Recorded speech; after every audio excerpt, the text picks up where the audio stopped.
Aaron Hale, welcome to the podcast, man. It's good to have you here. Brandon, thanks for having me. Dude, so I'm excited to dig into your story because I keep hearing how amazing it is, and I have not actually learned most of it. What I do know is that you were a Navy cook who became a Army bomb tech. I know you're a chocolatier. I'd love to hear about that. Real estate investor, uh, an ultra marathon runner. I think you completed the Badwater 135, first blind person to do so. And at some point you went deaf, and I want to hear about that as well. So that's who you are today. But I want to know before that, take us back. Who was Aaron Hale before all of that? It's very eclectic. You can maybe call me the blindest guy with shiny object syndrome.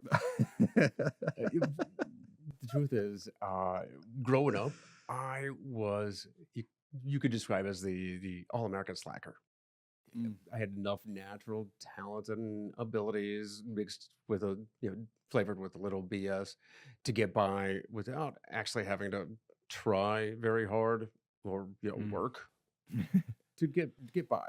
B's and C's. I'm not talking National Honor Society or anything, but I could get by without having to do a whole lot. And then I got to college, and everybody who knew how to work hard passed me by really quickly, and I found myself out of school. It was a mutual agreement. I wasn't ready; they weren't ready for me, and I was looking.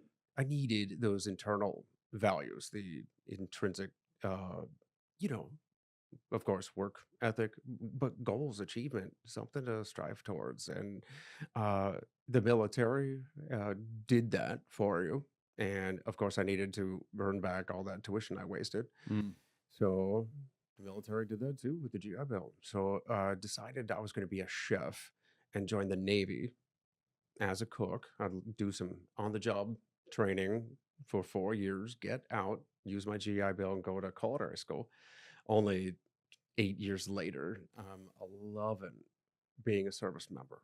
Loving being a sailor. I got stationed. My first duty station was Naples, Italy. And I spent 4 years. I got to cook for a three-star admiral, the commander of the Sixth Fleet, as a personal chef. And we sailed around the Mediterranean and pulled into all the awesome ports. Hardship duty, it was not. But I accidentally picked up those external values of service, duty, love for being a part of something bigger than myself. And before I joined in 1999, and I soon found we all found ourselves in two different wars. Yeah. And even though I'm a service member, I'm doing my part. I'm technically deployed overseas. I wasn't, you know, in the fight. Yeah. In fact, I was on board the flagship watching the war unfold on TV like everybody else was. And I knew that with these internal and external skills, all the things I've picked up, the way I'd matured and developed over the last few years, that I wanted to I want to put my skills, my talents, ability to a better use. I want to be a better service to the military and to the cause. So I volunteered to deploy to Afghanistan as a Navy cook, cooking instead of the admiral and his top brass, cooking for hundreds of NATO troops. It was kind of funny too. I'm in the middle of an Afghan desert, and I actually got to cook for a couple platoons of Italian special forces. So I got to use the lingo I picked up in Italy. But uh, that was when I met some EOD technicians, explosive ordnance disposal, the military's bomb squad. And these guys had all of their gear dumped out of their truck and were doing maintenance on it, testing batteries, cleaning, making sure the robots, the bomb suits all worked the way they were supposed to. It was like a cool guy yard sale. And I struck up a conversation with these guys and found out all about the tight-knit community, the brotherhood within the military, the technical aspect of the job, finding, rendering safe, disposing of all known munitions on the planet, everything from, you name it, bullets to nuclear weapons. These are the first responders, Mm. the guys that go in when everybody else is running out. They take that long, lonely walk. And yeah, of course, that's exactly what I knew I needed to do. Of Mm. course, when I put in my request to go from cook to bomb tech, the Navy said no. They denied my request. I guess they like my cooking too much. But I would not be deterred. And when I returned from Afghanistan, my enlistment, my contract was coming up to an end. And I could either re-enlist and stay a cook, or I could get out. And I decided to take my service record. I walked over to an Army recruiter and signed up. I changed uniforms and I changed jobs. And I got to keep my rank. So I enlisted in the Army as a sergeant and became training as an EOD technician, Wow. deployed to Iraq once. And my second time to Afghanistan, I was an EOD team leader in 2011, and that's when I got injured. So is that a normal like I've never actually heard of somebody changing from one branch in the military to another. Is that a pretty just rare occurrence, or is that just something I haven't heard of? It's actually pretty common. Is it? Yeah, yeah, it happens quite frequently, and um, who knows, all sorts of different reasons for that. But one, for example, is the type of training or the type of job that might be offered.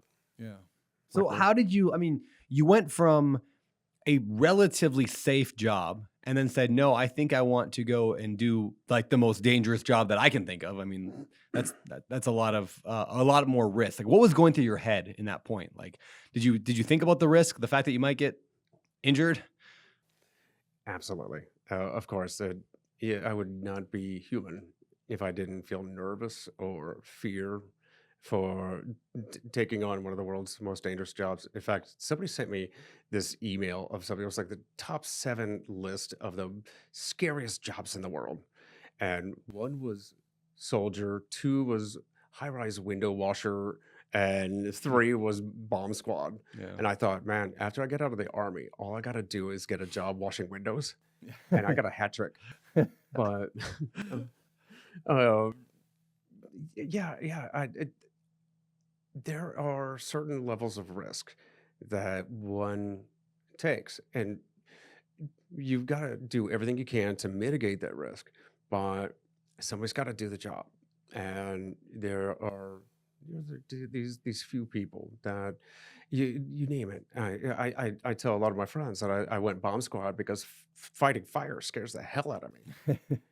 And it's true. I would never want to fight fires. Mm. But there are thousands, hundreds of thousands all over the country, the world. That's what they do. Yeah, that's true. So I want to get into the accident and what happened there. But before we do, I want to get to this week's show sponsor. So every episode of this show, 100% of the ad revenue goes directly toward a charity of the guest choosing. So I'll throw out the question at you: is where are we sending the money from this episode? Building Homes for Heroes. They're a 501c3 that builds or renovates specially modified, specially adapted homes for our nation's most severely wounded, uh, Gold Star families and first responders. I'm actually a happy recipient as well. Oh, really? Interesting. All right. Well, thank you. We'll send the money there, and let's roll this week's ad. So this week's sponsor is the Better Life Tribe. That is the accountability mastermind that we send 100% of all profits that we make over to the fight against human trafficking.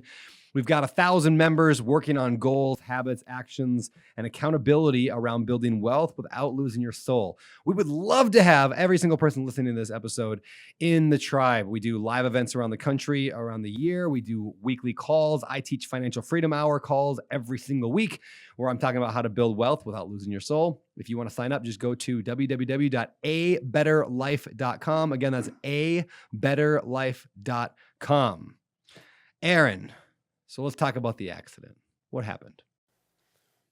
I was 8 months into a 12-month deployment to Afghanistan. I'm an Army team leader, an EOD, and that's the guy that actually gets in the bomb suit, the highest ranking guy on a 3-person team. And uh, I just got back off 2 weeks of R&R leave, a vacation back home, and I got to see my son turn 1, my firstborn. I got to witness the whole family gather around for Thanksgiving as a family reunion, everybody, and I call it the best last page in the photo album that I could possibly imagine. Uh, and I was back in Afghanistan. My team picked me up in our armored truck. I threw the backpack, my luggage in the back on top of the robot, and we jumped in a supply convoy to head back out to our area of operation where we were supporting. And along the way, the convoy commander called back and said there was something on the side of the road that he wanted me to check out. So I threw the luggage off of the robot out of the truck, and it got to work. And what I found is what we've been finding everywhere all the time. Almost 98% of the time, it was just a simple oil jug, like a vegetable oil jug full of homemade explosives, a pressure plate of plywood, and a 9-volt battery connected by a lamp cord. So simple, so rudimentary, and very effective.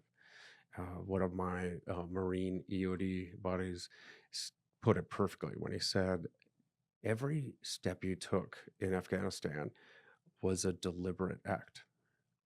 And these things littered the ground everywhere. So we were very well practiced in this thing. And I had the robot rip it out, rip it apart. But I wanted to get evidence on this thing because we're also like the CSI on the battlefield. We collect biometrics, the fingerprints out of the tape, that kind of stuff. And it couldn't get the jug out of the hard packed earth. So I jumped out of the truck, no bomb suit because it was already rendered safe. It was already separated. No need to get into the bomb suit. And I walked forward with my evidence kit in one hand, my metal detector in the other, just in case there was something else under the ground. And about 20, 30 meters from the original ID, there was a secondary device. That thing detonated pretty close to me. It punched me into the air, landed on my knees and elbows. The lights went out. My bell had gotten rung. Yeah, it was rung. But I was still awake. I was still conscious, but I don't know how lucid I was. The first thing I did was, of course, functions check, wiggle the fingers and toes and knees and elbows, and everything seemed to be more or less where I left it. Then I wanted to get back in the fight. So what I thought had happened when the lights went out is that my helmet had gotten pushed over my face. So it was nighttime as well. So it was already dark, and I just thought the helmet got pushed. So I reached up to fix the helmet just to find the helmet was gone. And that's when I thought, oh no, this is bad. The Army's going to want that back. My first sergeant's going to kill me. But I got up, and I was, the military training just kind of, it takes over. Yeah. Right? We trained for these scenarios. If an EOD team leader goes down, we first pay attention to what's going on around us, that situational awareness. We observe, make sure there isn't some kind of an ambush coming. While everybody's looking at the blast that just happened, is somebody going to try to shoot? Yeah. And then as my team, their job is to clear a safe path in so the medics can get me out. I was still more or less intact. So I decided to get up and walk back towards the truck. Only I couldn't see. I had no idea where the truck was anymore. So I'm just doing this zombie walk around the battlefield. And my team came, dragged me back. And because I just left the airfield, the medevac chopper was there in about 14 minutes. And within 48 hours, I was right back in the United States.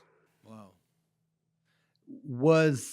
What happened to the eye? I mean, we don't have to get graphic, but what exactly happened? Was it bright light that made your eyes stop working, or did you just get hit in the face with something, or what happened? I don't know. It's miraculous. The thing was buried in the ground, but uh, it hit me almost entirely in the head. And us Hale boys, that's a perfect place. There's no denser spot on my body. But the blast had somewhat come from my right side, so it had crushed my cheekbone, um, and pushed up the ocular orbit, not and actually my eye was gone. A piece of blast frag had gashed across the bridge of my nose and gashed the left eyeball. The doctors would try to fix that at Walter Reed, but they wouldn't be able to. Uh, I had scrapes, cuts, burns, all that kind of stuff. I'm picking gravel out of my gums for weeks, and it blew out both my eardrums, but I could still hear at that time. I'd lost some of my hearing, but I was still capable of hearing fine without hearing aids. Uh, but it also cracked my skull, my sinuses in a couple places. I was leaking spinal fluid right out my nose. The doctors did everything they could to patch me up, and they took a piece of my septum and used that to patch the crack in my skull.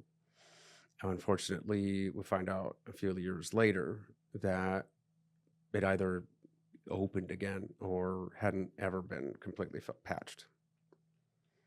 Does that mean it was continuing to leak?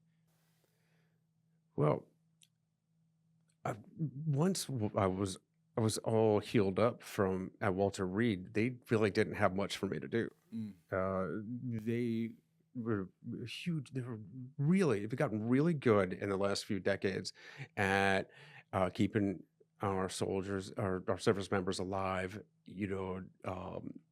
Prosthetic arms and legs and all of that. But I didn't need any of that, and they couldn't transplant whole eyes, so Yeah. they had nothing for me to do, or nothing to do for me. And they sent me to a blind rehab school, yeah, at the VA hospital in Augusta, Georgia.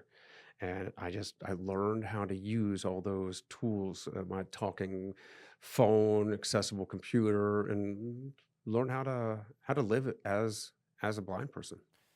Were you married at this point? Was I? Yeah, married. I was married at this point. Okay.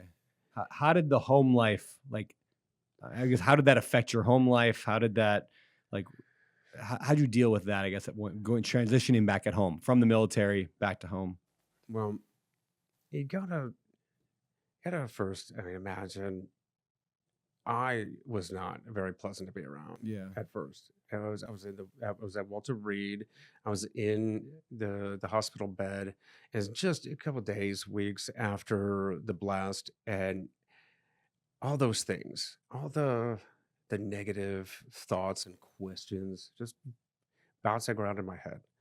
And as an added bonus gift, with complete total blindness, you also get a sleep disorder called non-24, and that's when you can't reset your circadian rhythm. I know you were talking about that with Michaela not too long ago. Yeah.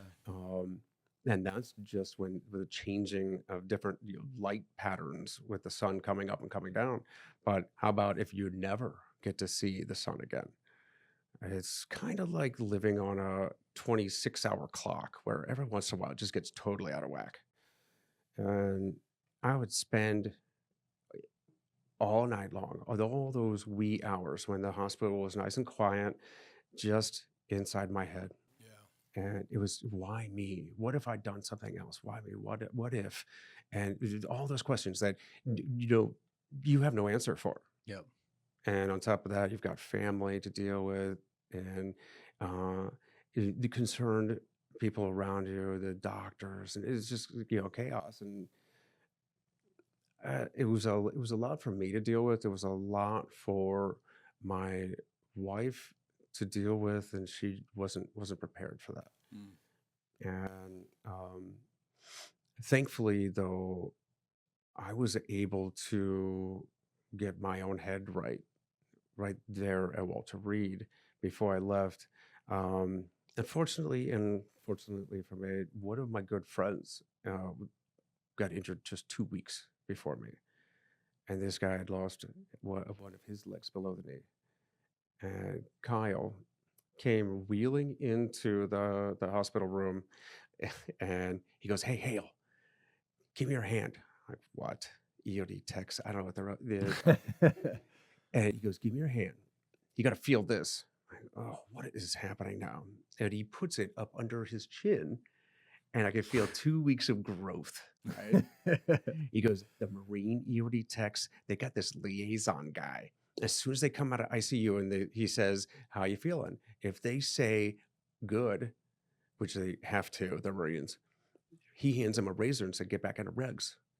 We don't have one of those liaisons, dude. It's driving the Marine EOD techs nuts that I'm growing we're all us soldier guys are, all of us Army guys are growing out our beards. You got to grow yours out too. And I couldn't help but laugh. I didn't want to. I was sitting, I was wallowing, but it got me, it got me to jump tracks a little bit, Matt, course of, that train of thought, Mm. right? And I remember that, yeah, I am not just responsible for people. I'm responsible to people. I'm responsible to my family, my kids, my my fellow soldiers and sailors and Marines, and all those warriors up and down the halls that were fighting their own personal battles, and they're not giving up. They're still in the fight. They got a different fight to fight, but they're still in it. And who am I to say that I've got some kind of monopoly on pain and I've got a good enough excuse to quit?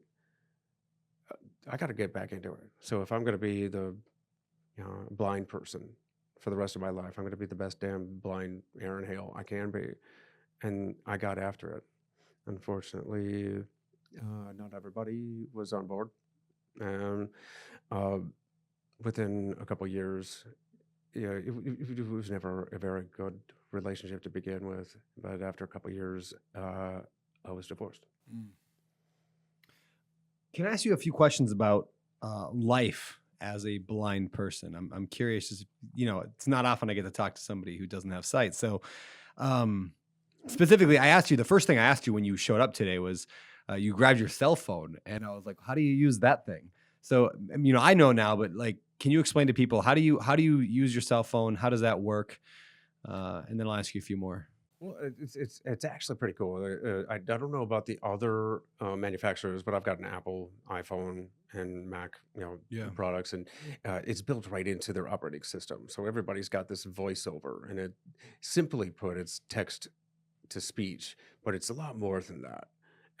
It will describe things on the screen. It'll actually describe what it recognizes in objects or images, stuff like that. But it kind of uses like the Siri voice to read whatever I want it to. And what's pretty cool that I've got the Bluetooth to my cochlear implant, so nobody has to listen to all that chatter on my phone. And I can turn the screen off and still use the phone. So it's like blacking out. You know how you can turn the brightness. I can turn the brightness down to nothing and still use my phone because I don't need that. Yeah. And I can use my phone. In fact, I can, because of the hearing linked to my cochlear implant, I can listen to a podcast in my pocket while I'm cooking dinner. Yeah. So it's pretty funny when I got my hands deep in like a pile of chicken or something, and my kid comes up and taps me on the shoulder. I'm like, hold on, because I can't hear him. I'm listening to Better Life or something. Of course. I gotta go wash my hands. I gotta drop my hands off, and I'm gonna turn the Bluetooth off. And I'm like, "What's up, kid?" He's like, "Daddy, can I play outside?" Yes. Okay. And then I get back into it and turn the audiobook or whatever back on. I get back into it, and another kid comes up and taps me on the. But it's great. I mean, there's a lot of accessibility tools out there, different methods, and that's like the whole point of it, is that I lost my eyesight, and later lost my hearing. But you just gotta carry on. Yeah. We're all put into hard, difficult places, but we have to learn how to, we pick up skills, we get educated, we figure out ways. And was the Jim Rohn quote, I'm terrible with quotes, was like, you know, the successful find a way.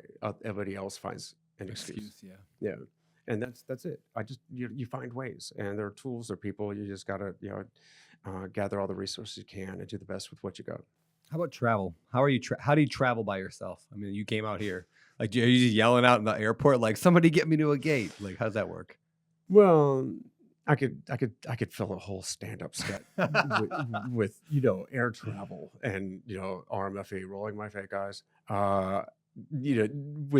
With how the airlines deal with a blind person. For one, there's like one checkbox for handicap, so they always bring a wheelchair. And I'm getting off the plane, having just run like 100-mile ultra marathon. I'm like, wheelchair. Yeah.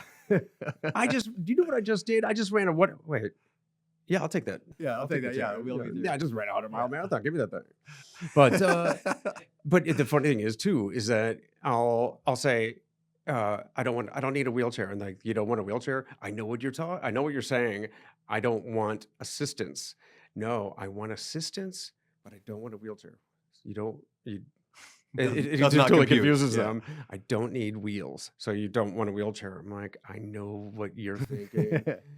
But otherwise, I fly with one carrier, and I fly the Destin for Walton Beach Airport. They all know me by now, and you know how you have a certain way of packing your bags, Yeah. and a certain ritual you do when you go in, you get into a hotel room. It's the same thing, just a couple of different.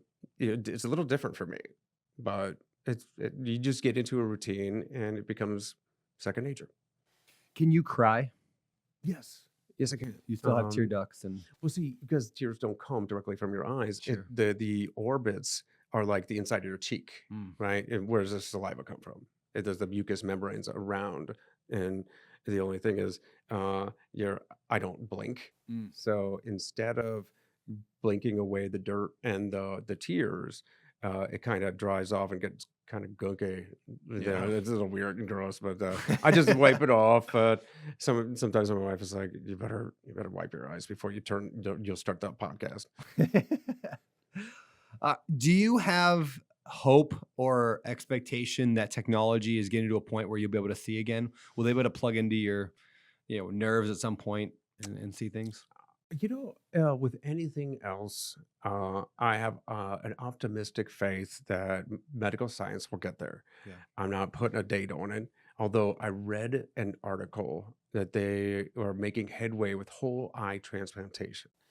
And I mean, they do already transplant corneas and stuff like that, but they can't do the whole eye.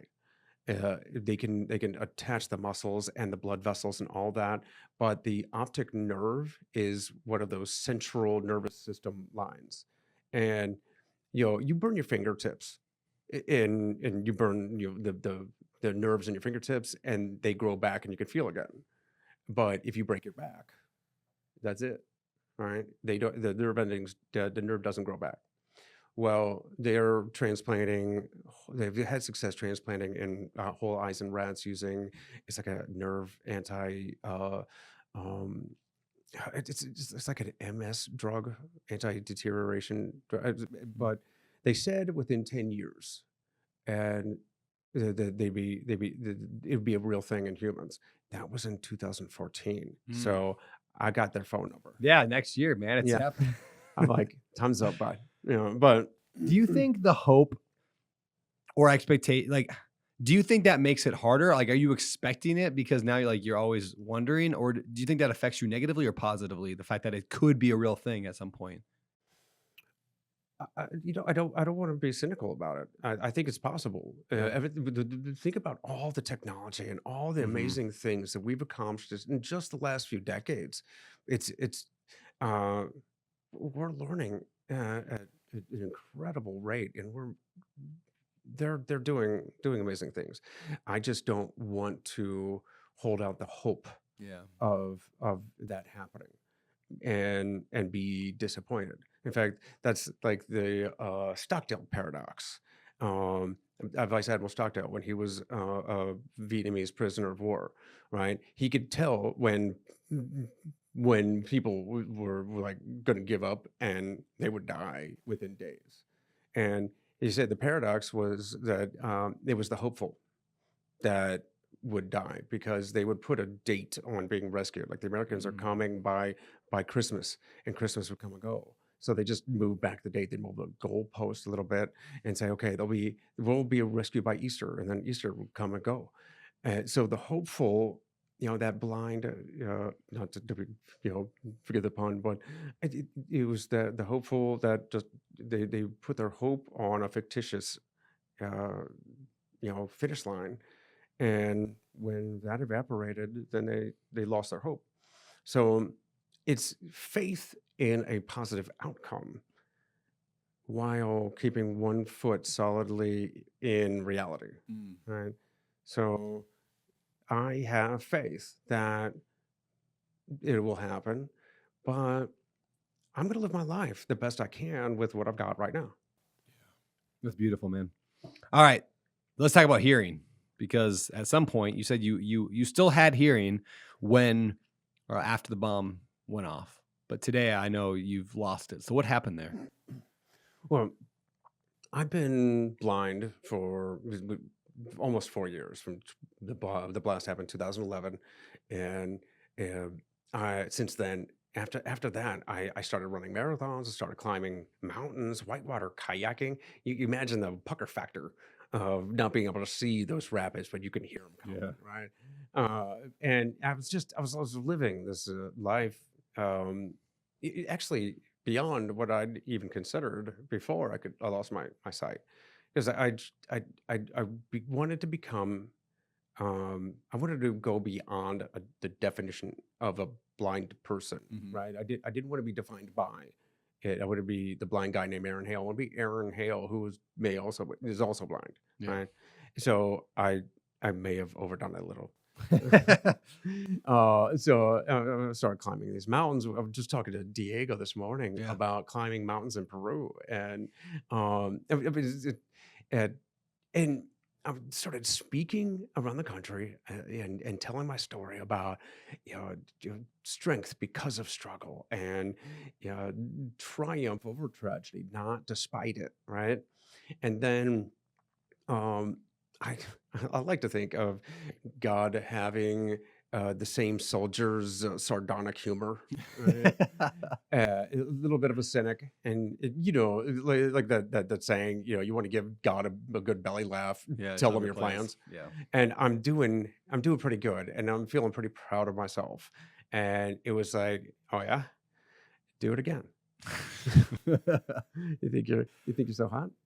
And I told you about that leak Yep. that cracked in Yep. my skull. Well, a path out is also a path in, and what got in was bacterial meningitis, Oh no. and I was right back in the hospital, uh, and it almost killed me. Actually, I came closer to death that time than I did after the bomb blast. Wow. And like my family, they were making preparations, right? But the heavy doses of antibiotics and all of that, I came to. I fought back the infection, but what I sacrificed along the way was the rest of my hearing. It stole what the bomb blast hadn't. Mm. And I wasn't even lucid for like the first 4 days. But when I came to, I I was in the hospital bed, and it sounded like I was underwater. I couldn't hear almost anything. All the voices sounded really muffled. And when the doctor said, broke the news to me and told me what was going on, because I had no clue. I'm like, doctor, you're telling me I'm gonna be 100% deaf on top of being 100% blind? Are you telling me that I'm never gonna have to pretend to pay attention ever again? Silver lining to everything. Of course, due to the deafness, I couldn't hear my girlfriend at the time or my mom laughing about that joke, but I thought it was funny. Did But did you like how did you communicate during that time? I mean, if you can't hear and you can't see, like what were they doing to communicate with you? there's another one of those, side thoughts. I really should have learned Braille, Yeah, yeah. but it's a dying skill, a dying art Mm. because of all the technology. Braille is this whole other language code. It's a genius to have been invented by a 9-year-old. But uh, I didn't know that. yeah, Louis Braille, 9 years old when that started. Hmm. But uh, my girlfriend, wife, Michaela, began writing every single letter of every single word that she or anybody else needed to communicate to me on the palm of my hands. It had to Mm. be in like block capital letters because, Yeah. soldier. But imagine how tedious and Yeah. frustrating that was. But that was the only way for over 6 months. I mean, there's a chance I could get some hearing back with a cochlear implant, which is covered up right now. But it would take. I first had to heal from the infection, and then they were going to put one in my right side, which is the more damaged side. And you got to get the surgery. You got to let the surgery heal. Then you got to get the outside processor that looks like a hearing aid, and you got to get it tuned in. And it's like hitting a bullet with a bullet because you've got to tune this thing in, and your brain has to learn this whole new digital signal because my ears are turned off. It's not a hearing aid. It doesn't send sound down the hearing canal. It actually goes to this implant that's a electric tether, the electrode that just goes right to the auditory nerve and sends a digital signal. Wow. So it's amazing, the technology. And like I said, you got to get it tuned in, and you got to get used to that and learn how to hear that, and then you can put more information. And it's like graduating up to going from primary colors and going to secondary and tertiary colors every time you get tuned in. But then that thing is Bluetooth connected to my phone, Yeah. to my computer. So I can actually hear where 50, 60 years ago I'd have been pulling the full Helen Keller. Uh, and I can do Zoom calls. I have my own podcast, and I talked to a guy in Romania the other day, and it's amazing. Of course, in 101 ways I can screw something up, Mm. but uh, it's amazing, and I'm very grateful. It's nothing like the real thing, but it's a way better than the alternative. Yeah, what I mean, you hear is it like I mean my brain goes to when I think of digital signal, like the Matrix kind of sounding like, metallic-y. Like is it like that or is it how do you describe it? Because I'm also blind, and it's so funny when somebody says, "Yeah, it's a lot easier to learn how to hear when you can read lips at the same time." Yeah, I'm like, yeah. thanks a lot. But imagine calling a friend. They're at a restaurant, and they put you on speakerphone and drop the phone right in the middle of the table. Mm. That's what it sounds like. It's almost like trying to figure out what's going on in the kitchen through the drive-through speaker. It's got that digitized kind of scratchy, yeah, almost tunnel like metallic sound. But again, better than nothing. Yeah. Yeah, for sure. Do you get bored? What I mean by that is most people just suck their time with scrolling Facebook and TikTok or looking at the sunset or like how do you ever feel bored because you can't do those distracting things that we all do? Well, how often do you hear somebody complaining about, all the time they spend on binge watching Yeah. television or scrolling or watching TikTok, and Mm. what other things they could have been doing that's much more productive or healthy? Yeah. This guy Yeah. cured. Yep. Totally go. I went cold turkey on television, movies, videos. Yeah, there's a lot of stuff. I mean, every once in a while I look, all the time. I actually, think back to some of my favorite movies or TV shows, and I can quote some, the dumbest guy movies out there, almost verbatim. But um, I don't spend time on that. Instead, I spend time playing with my toddlers, Hmm. and I cook and I create new things for the fudge company. And I don't make all the fudge in the kitchen anymore, but the home kitchen is the R&D lab. Yeah. And I love to cook, and I love to listen to audiobooks and podcasts, and um, there's just so much more to do and more time to do it that I actually think now that I wouldn't have time in my life for TV or movies Yeah. or Instagram. So I'm thankful for that. Yeah. I'm getting more done. Well, let's talk about the cooking a little bit and the fudge company. Where did that come from? Where did the idea of I'm going to start a chocolate company? Well, How'd that come from? you imagine again, after the coming home from the hospital, uh, the bacteria, the meningitis. Again, I was not a very happy camper. Uh, I've lost yet another sense. I'm going senseless. Uh, and in fact, just like the blindness had a bonus gift, the hearing loss had a bonus gift. Now I also lost the inner ear sense of balance, the vestibular balance. So not only was I blind, deaf, have a sleep disorder, and not very pretty, but I also came home in a wheelchair where not, a few weeks ago I was running marathons. So I'm sitting there at my breakfast bar, the kitchen counter, actually holding on to the counter so I didn't fall over. And again, thinking like, why me? In this time, it was like, when's enough, Yeah. right? When have I paid my dues? When has this soldier, paid his fair share, right? And all the wrong questions. Why is this happening to me when I should have been asking, why is this happening for me? And I thought that, funny joke about God going, all right, put your money where your mouth is. I'm like, all right, I guess I'm gonna have to, do it again. And it wasn't my first rodeo, but I needed to figure out what I could do. Instead of saying I can't, I started thinking, what can I do? And I still knew how to cook. And Thanksgiving was around the corner. Apparently, that's like the benchmark holiday for all these things happening. And I love Thanksgiving. I mean, one, it's a reason to gather all of your favorite people and family around the table. Yep. And it's a reason to eat like an absolute glutton. Yeah, My two favorite things. I love that too. Yeah. Yeah, I love to eat. That's why I run. But I decided to just have an enormous feast.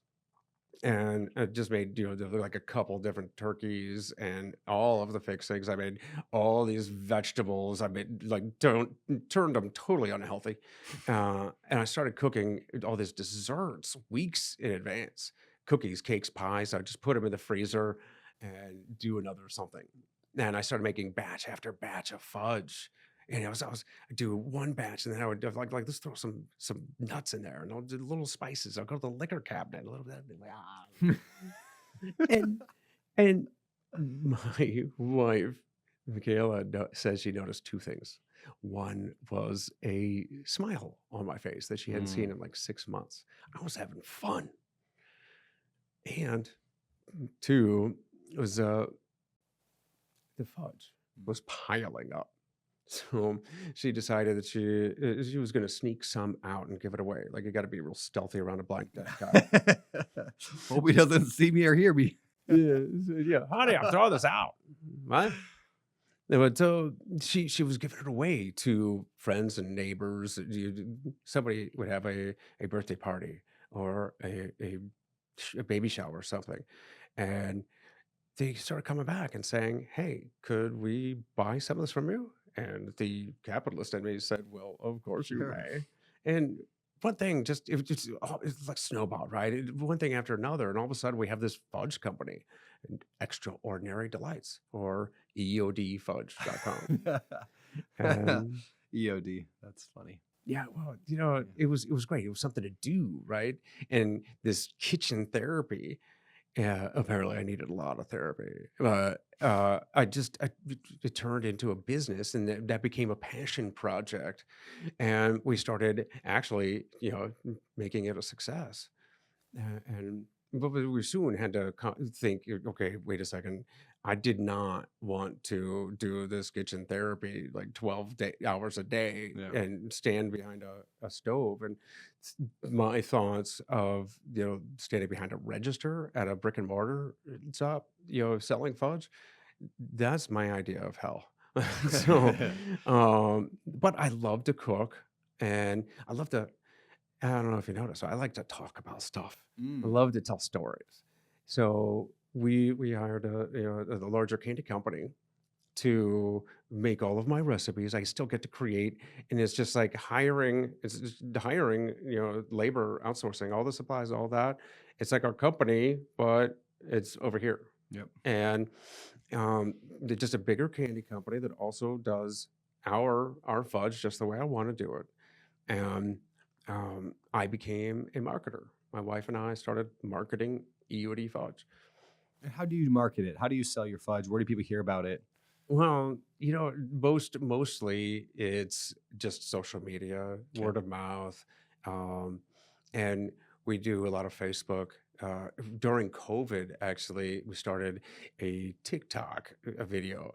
Aaron Hale's cooking without looking, and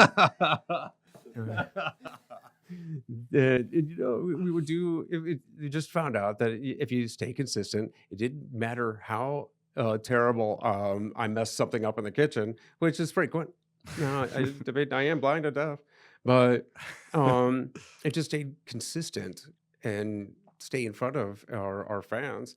We grew that TikTok to 150,000 Wow. followers within a year.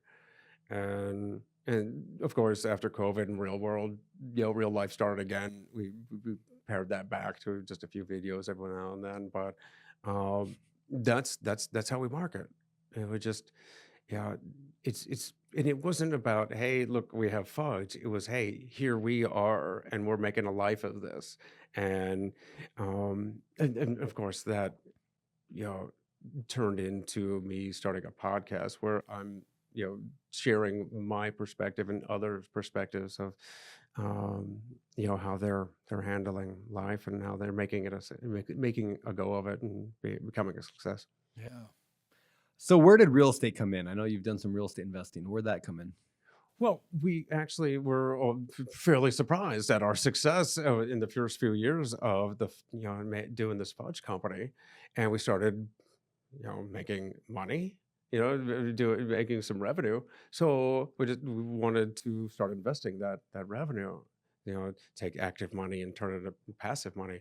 But of course, um, I actually started over on the stock market side, and but I wanted to do this value investing, right? I wanted to buy something quality at a discount and let it grow in value. But what I found out was that, um, reading, stock perspectives and was just totally boring. Yeah. So I looked to real estate. I found this really great podcast called Bigger Pockets. Best show of all time.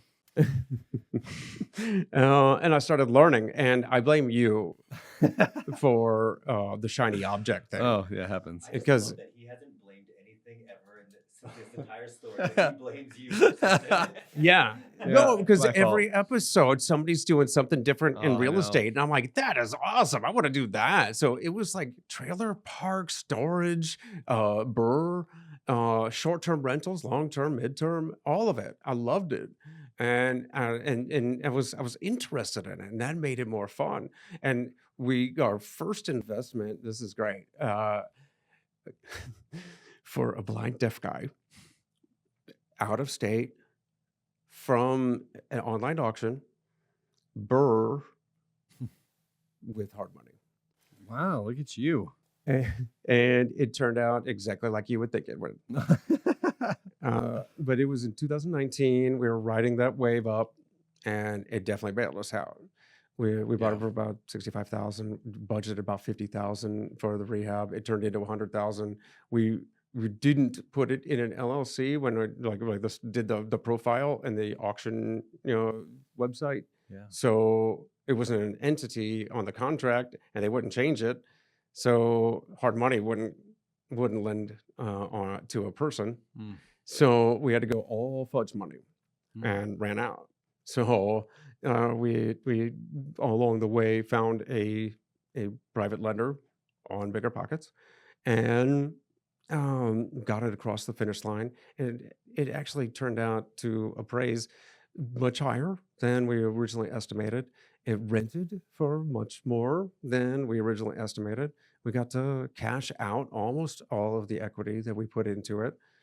And we started doing it more. No more auctions, but we still do the Birster, the short-term rental after fixing it up, and we do this in Akron, Ohio, and it's a secondary, tertiary market with a nice transient traffic. So it's not a vacation place that has seasons.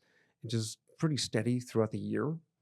And we're about to, well, we've actually got a couple projects going on right now in Florida, closer to where we live.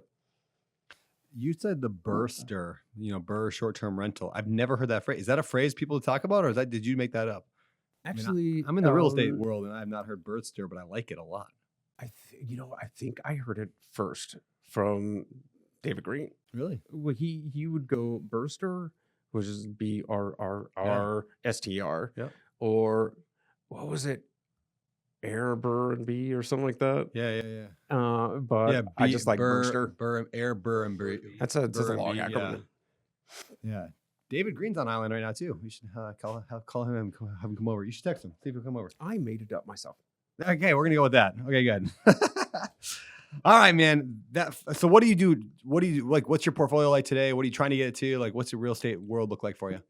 Well, along the way, we found out that, of course, from the very first one, we run out of our own capital very quickly.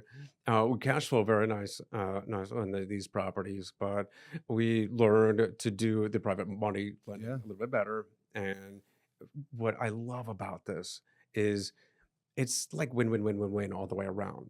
So we're fixing up these places. We're buying them from people that are having a hard time, and for one reason or another. So we get them out of trouble. We fix up the house and raise the value of the neighborhood. We're providing jobs, for contractors and agents, and we're making money for conventional lenders on the back end. We're also making money for passive investors on the front end. I mean, we're becoming these hospitality people, and it's so much fun, and we just want to continue to do that.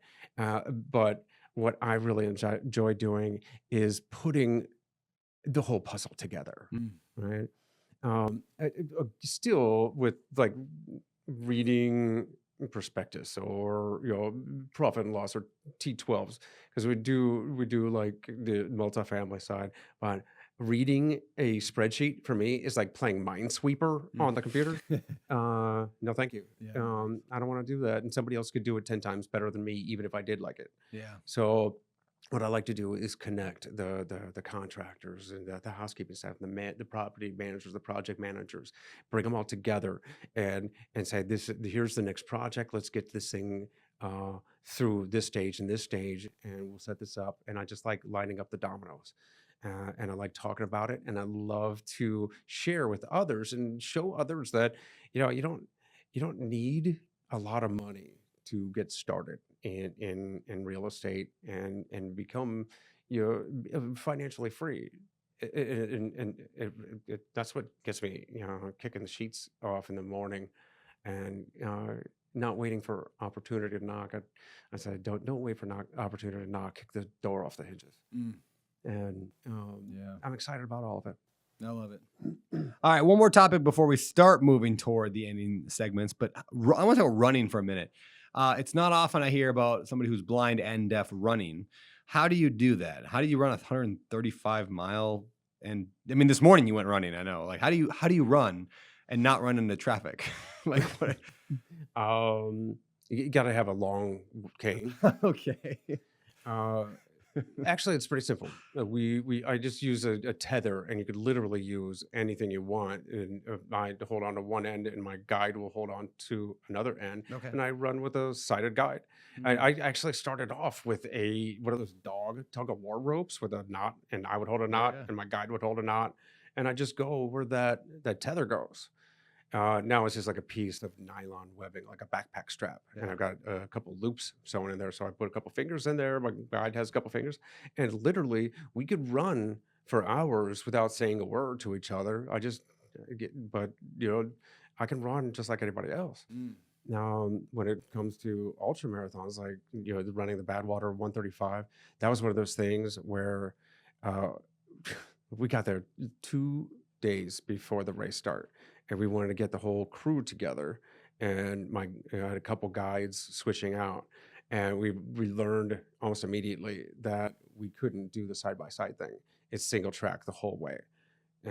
There's about 6 different governing agencies watching the safety because it's all on the road the entire way, and you cannot cross the white line. So you have about 1.5 feet between that and the dirt scrabble. So we had to go single file, and we had to come up with, I don't know if it was an entirely new method, but it was entirely new to me. So we had to invent something new. And I had trekking poles, the same trekking poles I used to take in the mountains. I would give the tips of the trekking poles to my guide, who we taped the tips to the pacer's bib in front, and the poles would almost bracket me in so I wouldn't Yeah. sway. And then here's the coolest thing: not only did we figure that out, but from about a decade of running with my arm always cocked at a 90-degree angle. Now, from that tether, Yeah. I developed knots in my shoulders, pain up in my neck, and all that. So, when I took the trekking poles, the movement of my guide's hips would move the poles like the horizontal pistons, and I actually had natural arm swing the first time in a decade, No. and no shoulder pain at least. But that was a pretty awesome outcome. Yeah. That's awesome, man. Any tips for people who want to become long distance runners? How do I become a long distance runner? In 2017, after I got the cochlear implant, I got back up on my feet. I learned how to walk again, and I learned how to run all over again. Uh, I qualified for. I went to my hometown marathon, Akron, for, and for my first marathon, and back from the illness, and it was pretty cool. It was the fastest race I'd ever run. My first sub 4 hour marathon, and it it also happened to be my uh, high school 20th high school reunion, which is kind of cool homecoming. But then that race qualified me for Boston, so I got to run Boston again. Oh, that's cool. And it was at that time, I decided it was like one of those things. Okay, I kind of made it to the Super Bowl of marathon running. Should I try to go faster or farther? And I have a bunch of friends who like to run ultra marathons, and I thought, let's just keep going. And I love the challenge of testing myself. And I know Brody Fawcett Yeah. talked about what it does for him, and it's the same for me. They say in a marathon, 26.2 miles. After the first 20 miles, you're halfway there, and it's getting past the physical to the mental. And for an ultra marathon, after you get your pace and the food and the hydration and the salt and all that dialed in, that race is all a mental game. I mean, you can prepare, but then you're in your head for 100 miles or further. And that's I don't those I call them my demons, those voices in my head. Every time I run into hardship, the voices of doubt, of fear, of shame, anger, all those things, that little devil on your shoulder that says you cannot withstand the storm. And I want to invite him back, because I want to say I was expecting you. I was ready for you. And that voice, that's not the devil. It's not a little demon. That's you. That's your voice in your own head. And I want to tell myself that I am strong enough, and I am good enough, and I can withstand the storm. Yeah. Love it, man. All right, well, let's shift to the next segment of the show. This is the 3, 2, 1 pivot. So the idea of a pivot, meaning your life was going one direction and you shifted direction because of something that happened to you. So we're going to start with books. 3 books that changed the direction of your life, or 3 pivot books. The book on no and low money. That bit poured out. Okay. No, I mean, that's a great book. Come on, man. Horton Hears a Who. That's a good one, Okay, too. yeah. Okay. So the 15 Commitments of Conscious Leadership. Whoa, hold on. 15 commitments. And it's great. I mean, Conscious leadership. Okay. First, it starts off with this image of above or below the line. And it's kind of like the growth versus fixed mindset. Yep. If you're above the line, you're acting with curiosity and interest and an ability to learn and grow. If you're below the line, then you're acting out of fear or a fixed mindset. And then it goes through, like the very first one, I believe, is responsibility, like radical responsibility, almost like was extreme ownership. Yeah. And it just goes through communication and all these things that it takes, line by, rule by, or commitment by commitment, of how to be a good leader. But it's not just a business book. It's like Jordan Peterson's rules for living. Yeah. It's how to be a good person, and it's how to treat others with respect, and yourself with respect and integrity. It's a really good book. That's cool. I had not heard of that one. All right, what else? Of course, one of my favorites, and probably a little cliche because it's a great book, is Man's Search for Meaning. Yeah. Of course, it's just Dr. Frankl wrote a book that he had already finished the manuscript before he went to the concentration camp. The Nazis took it away, and he rewrote the entire book while in a concentration camp, experiencing all that, and kept it in his head until he could put it to paper. And one of the things he learned, and you can't really argue with his experience, is that humans have this incredible capacity for enduring if you've just got the right reason to. And that kind of set my mind in the right direction, so that I could I'm not an extraordinary person. I'm just placed in an extraordinary situation. And the third one is I just lost my train of thought. Any book that Brandon Turner has written. Thank you very much. I really appreciate you coming on the show today. Yeah. So, third book. Actually, tell the truth, is the book that I actually tell a lot of people to read is the book on managing rental property. Oh, my wife will like to hear that. I love that. I listened to that book the first time, and then I went back through and I wrote an outline. I didn't just take notes. I wrote an outline of the book, and that became our standard operating procedure for managing our rentals.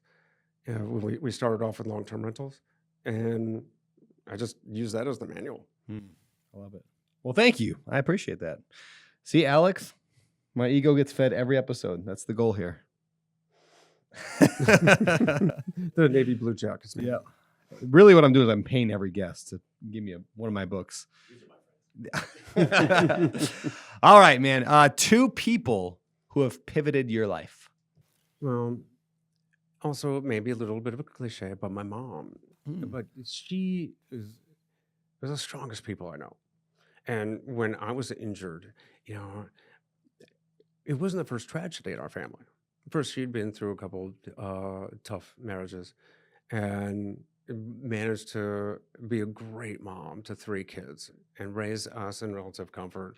And um, my brother, 6 years younger than me, was in a terrible, terrible roadside accident and was permanently injured. Now, spinal injuries, brain damage, all of that. And she had to nurse him back to health for like 6 months. And she practically moved into that hospital. So when she came into the room for the first time at Walter Reed, I, my first thing out of my mouth, my first thought was, "I'm so sorry, Mom. I did this to your other son." And she's like, "Oh, honey, not my first rodeo, and we'll be okay. We'll get through this." And she set the tone, and she's done that ever since. So yeah, my mommy. Love it, man. All right, what else? Another one. Yeah, got this. Had this first sergeant when I first came out of the army, and he had this way of just not letting a single thing go. He expected, and he gave perfection.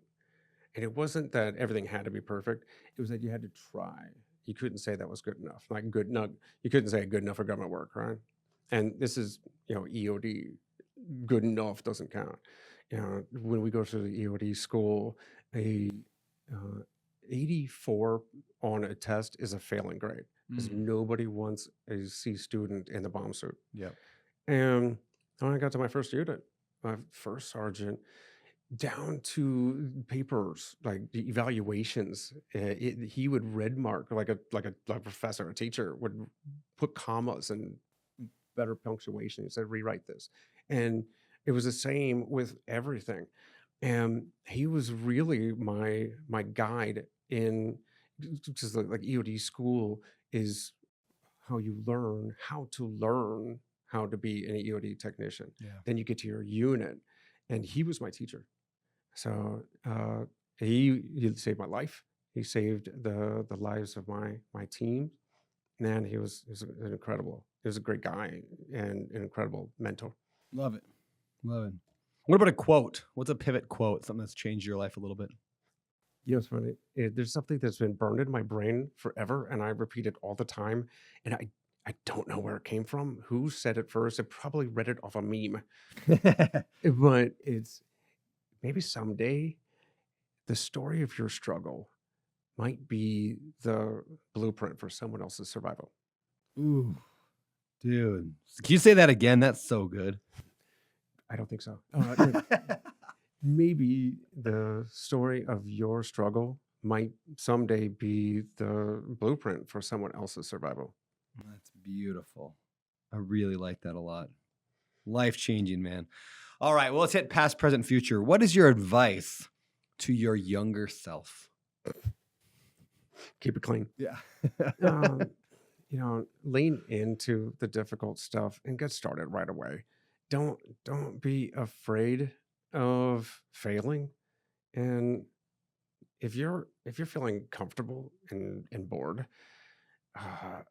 that's when you bring hardship on yourself. So get out there, get fit, learn, try something new, but just don't sit still. Get off the X, like Jason Redmond says. Keep moving. Yeah. What's something you've done in the last 12 months that's given you a better life, that's improved your life? Could be an action, habit, a change, something. Well, 12 months ago, I started my podcast. And the best thing about that is that I get to talk to people much smarter than myself in a lot of different areas. And I've been learning, and I've been growing my own network, my own circle of people. I get to invite people and talk to them that probably wouldn't let me on the calendar unless I had Mm. this podcast.